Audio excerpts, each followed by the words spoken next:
Hello friends, good morning. आज हम बनाम लड़ कर्जन निबंध के बारे में जानेंगे। इस निबंध जो कि शिव शंभु के चिट्ठे बनाम लड़ कर्जन है। इस निबंध के निबंधकार कौन है? बाल मुकुंद गुप्त जी। समझ में आया? इस निबंध मोस्ट इम्पोर्टेंट निबंध बनाम लड़ कर्जन जो कि यूजीसी नेट सिलेबस में हिंदी टीचर के लिए ओएसटीटी सीबीटी टेस्ट के लिए यह निबंध सिलेबस में है। हम इस निबंध के बारे में जानेंगे। पहले हम निबंध पढ़ेंगे, उसके बाद इस निबंध के सारांश के बारे में हम जानेंगे। निबंध पढ़ाने से पहले मैं एक पॉइंट कहूँगी शिव शंभु के चिट्ठे के बारे में कि शिव शंभु के चिट्ठे कृति में बाल मुकुंद गुप्त जी ने शिव शंभु शर्मा के कल्पित नाम से लड़ कर्जन के शासनकाल में भारतीय जनता की दुर्दशा एवं लड़ कर्जन के अहितकर माने अतिहकर व अहितकर कार्य को प्रकट करने के लिए उन्हें ये शिव शंभु के चिट्ठे लिखे हैं। ये शिव शंभु के चिट्ठे जो है वो 8 चिट्ठे हैं। कितने चिट्ठे? 8 चिट्ठे। 8 चिट्ठे लिखे हैं। क्या क्या है ये 8 चिट्ठे? बनाम लड़ कर्जन, श्रीमान का स्वागत, वायसराय का कर्तव्य, पीछे मत फेंकिए, आशा का अंत, एक दुराशा, विदाई संभाषण, बंग विच्छेद। तो ये सब 8 चिट्ठे हैं। यूजीसी नेट में जो शिव शंभु के चिट्ठे जो 8 चिट्ठे हैं वो सब यूजीसी नेट में सिलेबस में है, लेकिन जो शिव शंभु के चिट्ठे जो बनाम लड़ कर्जन जो चिट्ठे हैं ये ओएसटीटी एग्जाम और सीबीटी टेस्ट हिंदी टीचर के लिए है। समझ में आया? और बनाम लड़ कर्जन वो किस पत्रिका में प्रकाशित हुआ था? ना भारत मित्र के पत्रिका में प्रकाशित हुआ था। कब? 11 अप्रैल 1903 ईस्वी में।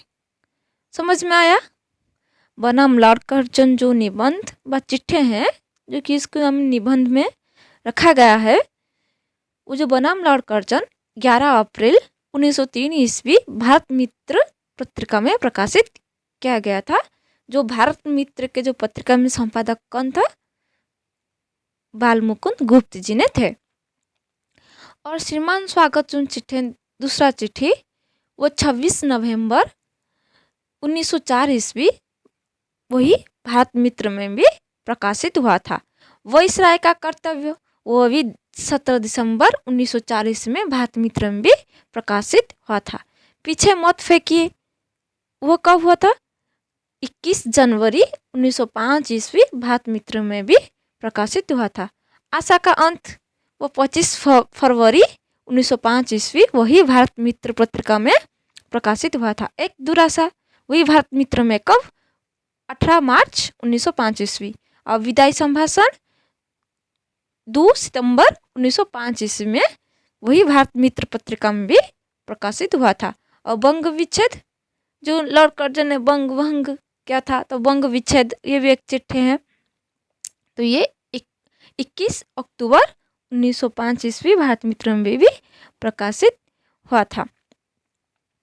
ये जो 8 चिट्ठे जो मैंने कहा ये 11 अप्रैल 1903 से लेकर 21 अक्टूबर 1905 ईस्वी के मध्य क्या हुआ? भारत मित्र में प्रकाशित हुए थे। उस समय मैंने पहले कहा कि उस समय गुप्त जी ने भारत मित्र के पत्रिका में संपादक थे। कौन? बाल मुकुंद गुप्त जी जो बनाम लड़ कर्जन निबंध के निबंधकार है। यहाँ पर शिव शंभू के जो 8 चिट्ठे हैं, उसके अतिरिक्त गुप्त जी ने कर्जन शाही शीर्षक नाम से भी बड़े व्यंग भरे लेख लिखे हैं। जो कर्जन शाही जो व्यंग है, जो शीर्षक है, इसमें क्या लिखा है? उन्होंने लिखा है कि अहंकार आत्म श्लाघा, अहंकार आत्मश्लाघा और जिद और गाल बजाई में लॉर्ड कर्जन अपने सानी सानी आप निकाले। माने मतलब मतलब सियानी सियानी मतलब वो जो लॉर्ड बालमुक्त गुप्त जी ने कहा है कि कर्जन ने को मैंने क्या अहंकार है, आत्मश्लाघ है, जिद है और गाल बजाई है। तो ये जो अपने सियान में अपने आप को निकाल दी। समझ में आया? और भी बनाम लॉर्ड कर्जन के बारे में, सारांश के बारे में जानेंगे। उसके पहले हम बनाम लॉर्ड कर्जन निबंध पढ़ेंगे। क्या लिखा है बनाम लॉर्ड कर्जन? माय लॉर्ड, लड़कपन में इस बूढ़े भंगड़ को बुलबुला का बड़ा चाव था। गांव में कितने ही शौकीन बुलबुल बाज थे। वो बुलबुले पकड़ते थे, पालते थे और लड़ाते थे। बालक शिव शंभू शर्मा बुलबुले लड़ाने का चाव नहीं रखता था। केवल एक बुलबुल को हाथ पर बिठाकर ही प्रसन्न होना चाहता था। पर ब्राह्मण कुमार को बुलबुल कैसे मिले? पिता को यह भय कि बालक को बुलबुल दी तो वो मार देगा, हत्या होगी, अथवा उसके हाथ से बिल्ली छीन लेगी तो पाप होगा। बहुत अनुरोध से यदि पिता ने किसी मित्र की बुलबुल किसी दिन ला भी दी तो वो 1 घंटे से अधिक नहीं रह पाती थी, वह भी पिता की निगरानी में। सराय के भटियारे बुलबुलें पकड़ा करते थे। गांव के लड़के उनसे 2-2, 3-3 पैसे में खरीद लाते थे। पर बालक शिव शंभू ने तो ऐसा नहीं कर सकता था। पिता की आज्ञा बिना वो बुलबुल कैसे लाए और कहाँ रखे? उधर मन में अपार इच्छा थी कि बुलबुल जरूर हाथ पर हो। इसी से जंगल में उड़ती बुलबुल को देखकर जी फड़क उड़ता था। बुलबुल की बोली सुनकर आनंद से हृदय नृत्य करने लगता था। कैसी कैसी कल्पनाएं हृदय में उठती थी। उन सब बातों का अनुभव दूसर को नहीं हो सकता। दूसर को क्या होगा? आज यह वही शिव शंभू है जो स्वयं इसी को उस बालकाल के अनिवर्चनीय चाव और आनंद का अनुभव नहीं हो सकता। बुलबुल पकड़ने की नाना प्रकार की कल्पनाएं मन ही मन में करता हुआ बालक शिव शंभू सो गया। उसने देखा कि संसार बुलबुलमय है। सारे गांव में बुलबुलें उड़ रही हैं। अपने घर के सामने खेलने का जो मैदान है उसमें सैकड़ों बुलबुलें उड़ती फिरती है। फिर वो सब ऊंची नहीं उड़ती। जो बुलबुलें हैं फिर भी वो सब ऊंची नहीं उड़ती, बहुत नीचे नीचे उड़ती है। उनके बैठने के अड्डे भी नीचे नीचे हैं। वह कभी उड़कर इधर जाती है और कभी उधर, कभी यहाँ बैठती है और कभी वहाँ, कभी स्वयं उड़कर बालक शिव शंभू के हाथ की उंगलियों पर आ बैठती हैं। मतलब यहाँ पर शिव शंभू स्वप्नों में देख रहे हैं कि बुलबुलें कैसे क्या कर रहे हैं। शिव शंभू आनंद में मस्त होकर इधर उधर दौड़ रहा है। उसके 2-3 साथी भी उसी प्रकार बुलबुलें पकड़ते और छोड़ते इधर उधर कूदते फिरते हैं। समझ में आया? एठी बुलबुले का मतलब क्या है?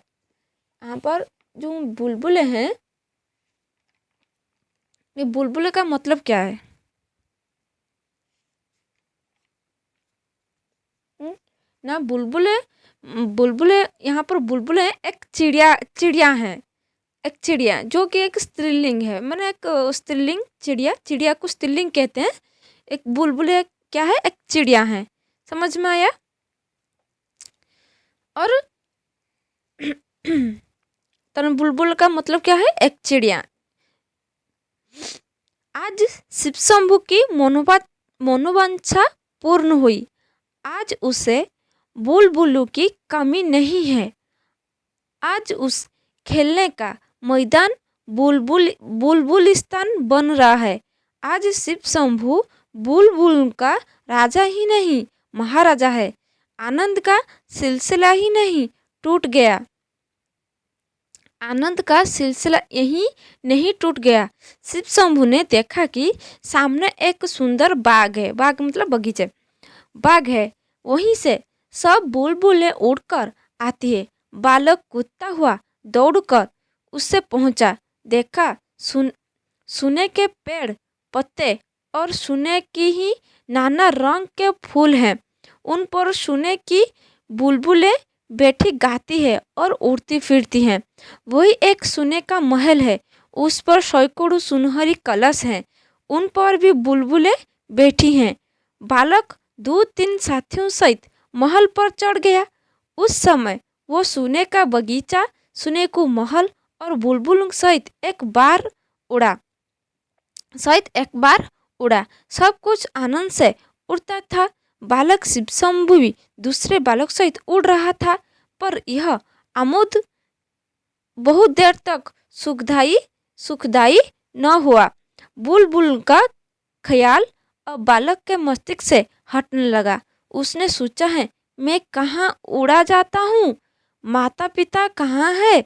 मेरा घर कहाँ है? इस विचार आते ही सुख स्वप्न भंग हुआ।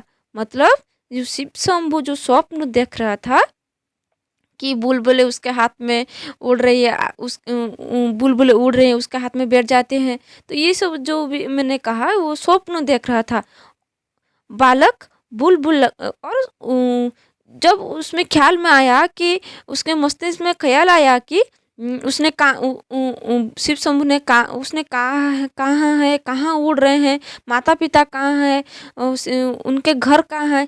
जब उनके मस्तिष्क में विचार में आया तो उनके जो सुख स्वप्न जो देख रहे थे जो शिव शंभू ने, वो भंग हो गया।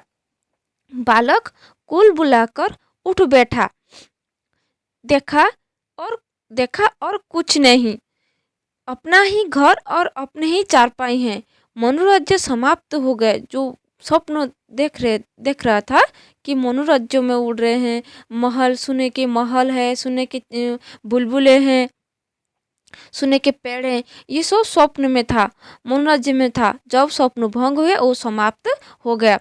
अपने अपने माई लड़ जब से भारतवर्ष, उसके बाद वो लड़कर्जन के बारे में कहा कि उस यहाँ पर बनम लड़कर्जन में जो बाल मुकुंद गुप्त जी ने जो शिव शंभू के स्वप्नों को बनाम लड़कर्जन के जो शासनकाल से साथ जुड़ा है, जो जुड़ा गया है, बाल मुकुंद गुप्त जी ने जुड़े हैं। तो यहाँ पर क्या हुआ ना, अपने माई लड़ जब से भारत में पधारे हैं, बुलबुलों का स्वप्न ही देखा है। समझ में आया?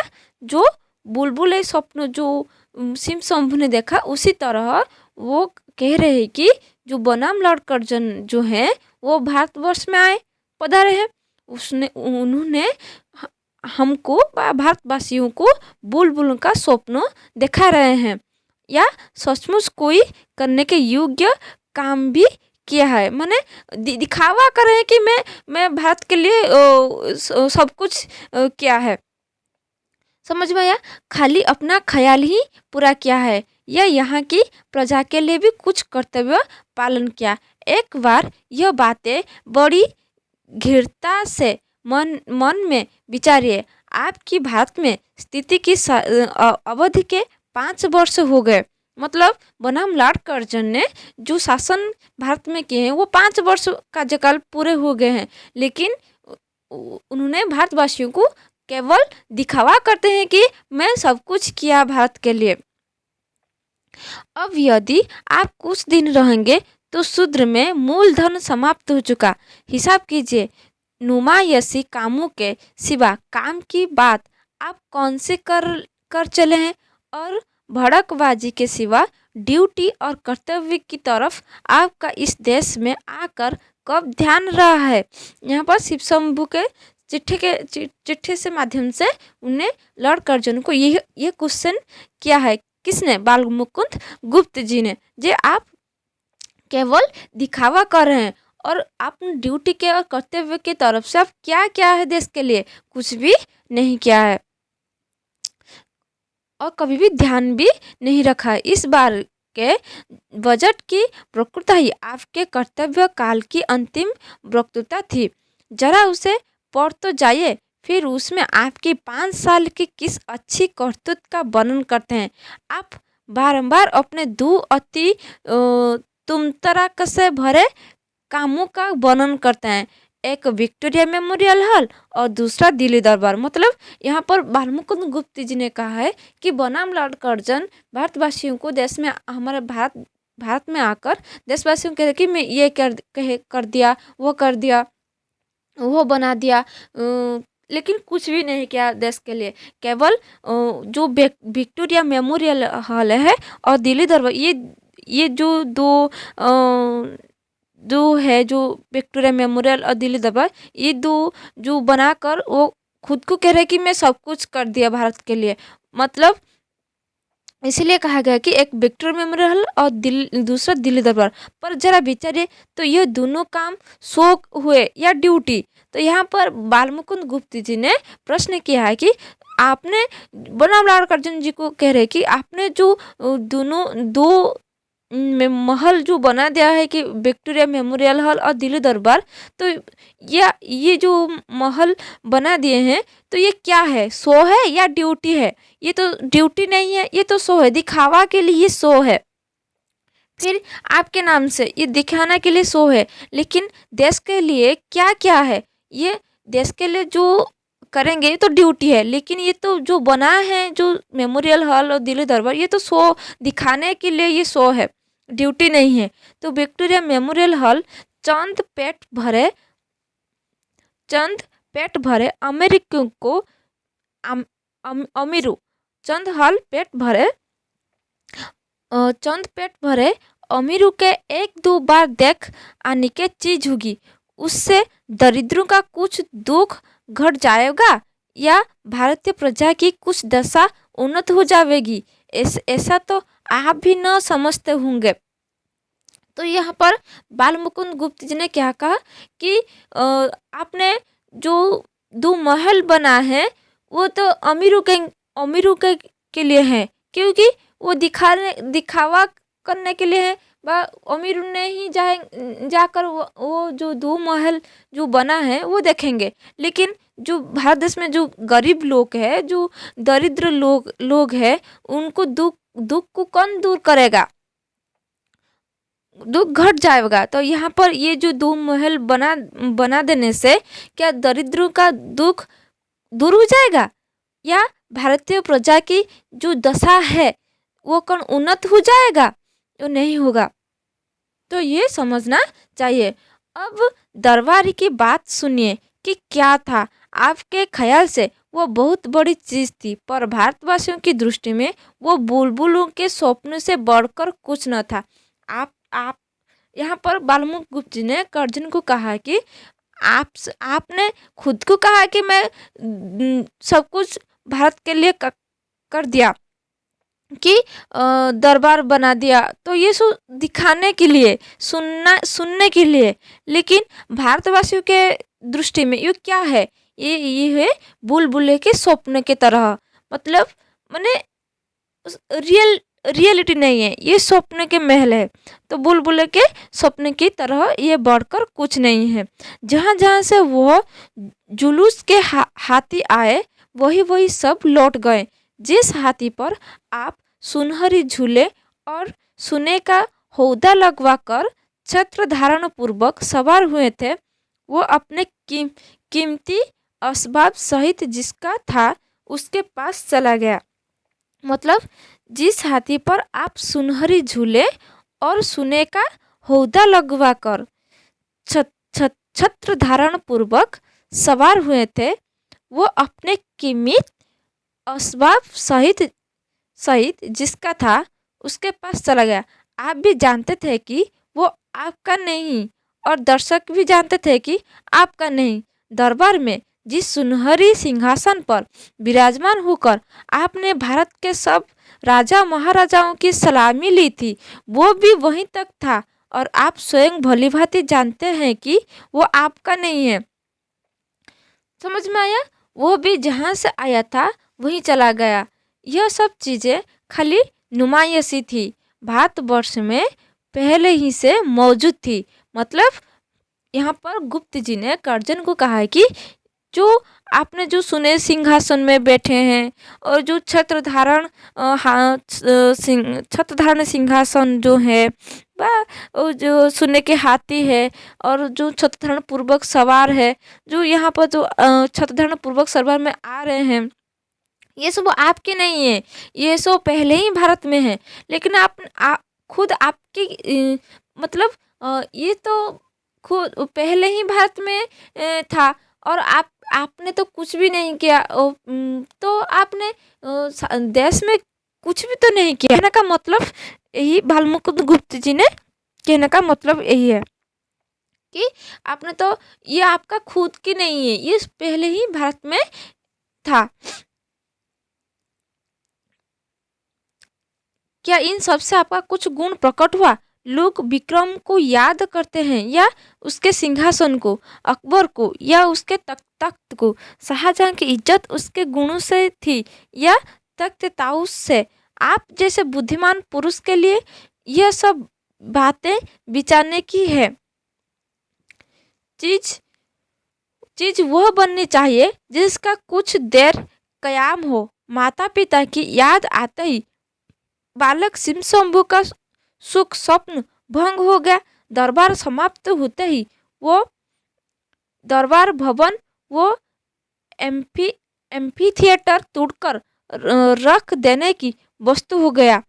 उधर बनना इधर उखड़ना पड़ा। नुमाइशी चीज़ों की यही परिणाम है। उनका तितलियों का सा जीवन होता है। माय लॉर्ड, आपने कछड़ के चाय वाले साहब को दावत खाकर कहा था कि यह लोग यहाँ नित्य हैं, और हम लोग कुछ दिन के लिए। आपके वो कुछ दिन बीते गए, अवधि पूरी हो गई। अब यदि कुछ दिन और मिले तो वो किसी पुराने पुण्य के बल से समझिए।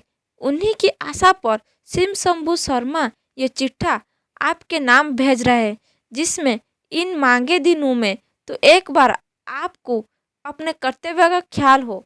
मतलब वो ना लॉर्ड कर्जन ने सिमशंभु जो कल्पित नाम से जो चिट्ठे कर्जन को लिखे हैं, यहाँ पर कर्जन के कर्तव्य को जगह दिए हैं। मतलब मैंने अपने कर्तव्य, मतलब गुप्त जी ने लॉर्ड कर्जन के कर्तव्य के बारे में खुद कर्जन को दिखा है कि आपका कर्तव्य क्या है, को जगाए हैं। जे देखो आपका कर्तव्य क्या है। आपने केवल भारतवासी को दिखावा करने के लिए महल बना है, लेकिन रियलिटी में जो भारतवासियों के लिए जो करना है वो आपने नहीं किया है। जिस पद पर आप आरूढ़ हुए हैं वो आपका मौरूसी नहीं, नदी नाव स्वयं की भांति हैं। आगे भी कुछ आशा नहीं कि इस बार चुनने के बाद आपका इससे कुछ संबंध रहे, किंतु जितने दिन आपके हाथ में शक्ति है उतने दिन कुछ करने की शक्ति भी है। जो आपने दिल्ली आदि में कर दिखाया, उसमें आपका कुछ भी न था, पर वह सब कर दिखाने की शक्ति आप में थी। उसी प्रकार जाने से पहले इस देश के लिए कोई असली काम कर जाने की शक्ति आप में है। इस इस देश की प्रजा के हृदय में कोई स्मृति मंदिर बना जाने की शक्ति आप में है। पर यह सब तब हो सकता है कि वैसी स्मृति की कुछ कदर आपके हृदय में भी हो। स्मरण रहे, धातु की मूर्तियों के स्मृति चिन्ह से एक दिन किले का मैदान पर जाएगा। महारानी का स्मृति मंदिर मैदान की हवा रुकता था या न रुकता था, पर दूसरे की मूर्तियों इतनी हो जाएगी कि 50-50 हाथ पर हवा को टकरा कर चलना पड़ेगा। जिस देश में लॉर्ड लैंसडाउन की मूर्ति बन सकती है, उसमें और किस किस की मूर्ति नहीं बन सकती। माय लॉर्ड, क्या आप भी चाहते हैं कि आपसे आपके आसपास आपकी भी एक वैसी ही मूर्ति खड़ी हो? यह मूर्तियाँ किस प्रकार से स्मृति चिन्ह है जिस इस दरिद्र देश के बहुत से धन की एक ढेरी है जो किसी काम नहीं आ सकती। एक बार जाकर देखने से ही विदित होता है कि वो कुछ विशेष पक्षियों के कुछ देर विश्राम लेने के अड्डे से बढ़कर कुछ नहीं है। मतलब यहाँ पर गुप्ता जी ने कहा है कि लॉर्ड कर्जन को जी आपने जो मूर्ति बनाए हैं और आप चाहते हैं कि आपके मूर्ति यहाँ पर रहे, ये किसके लिए? आपने तो भारत देश के लोग के हृदय में मूर्ति नहीं रहे, तो ये दिखावा मूर्ति किसके लिए है? क्या पक्षियों के विश्राम के लिए है? अड्डा बनने के लिए है? तो पक्षियों के विश्राम लेने के अड्डे से और क्या होगा? और कुछ भी नहीं है। माय लॉर्ड, आपकी मूर्ति की वहाँ क्या शोभा होगी? शोभा नहीं होगी, क्योंकि शोभा नहीं होगी। आइए मूर्तियाँ देखिए, वो देखिए एक मूर्ति है जो किले के मैदान में नहीं है पर भारतवर्ष के हृदय में बनी हुई है। जो एक किले की मैदान है जो उसके नाम में है लेकिन मूर्ति नहीं है, लेकिन गरीब के हृदय में मूर्ति बन गया है। वो कौन है? ना लॉर्ड रिपन की मूर्ति। वो देखिए कि मूर्ति है जो किले के मैदान में नहीं है पर भारतवर्ष के हृदय में बनी हुई है। पहचानिए, इस वीर पुरुष ने मैदान की मूर्ति से इन देश के करोड़ गरीब के हृदय में मूर्ति बनवाना अच्छा समझा। मतलब जो लॉर्ड रिपन जो भारत में आए थे वो एक एक मैदान के किले बनवाया था। किसने? लॉर्ड रिपन ने। और वो जो भी भारत के लिए क्या है, वो गरीब भारतवासियों के लोग के हृदय में और गरीब लोगों के हृदय में मूर्ति बनकर रह गए हैं। तो यहाँ पर गुप्ता जी ने कहा कि जैसे लॉर्ड रिपन ने अपने खुद की मूर्ति न बनकर भी हृदय गरीब के हृदय में मूर्ति बनकर रह गए हैं, उसी तरह आपने अपने खुद की मूर्ति न बनकर गरीब के हृदय में मूर्ति बनकर रहने के लिए क्या किया? कुछ भी नहीं किया। केवल दिखावा करने के लिए विक्टोरिया महल और विक्टोरिया मेमोरियल और दिल्ली दरबार बना है। और देखिए कि एक स्मृति मंदिर या आपके 50 लाख के संगमरमर वाले से अधिक मजबूत और सैकड़ों गुना कीमती है।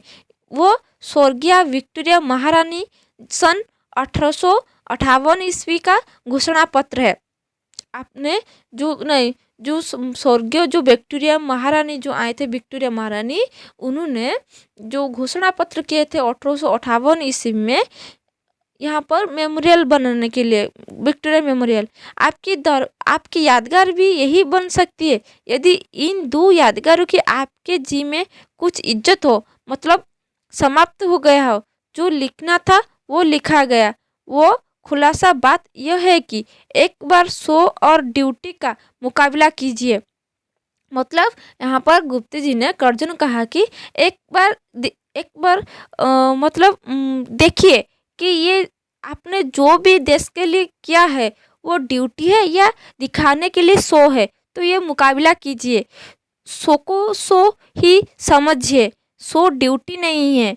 माय लॉर्ड, आपके दिल्ली दरबार की याद कुछ दिन बाद उतनी ही रह जाएगी जितनी शिव शंभू शर्मा के सिर में बालकपन के उस सुख स्वप्न की है। समझ में आया? तो नेक्स्ट क्लास में बनाम लॉर्ड कर्जन के सारांश के बारे में समझा दूंगी।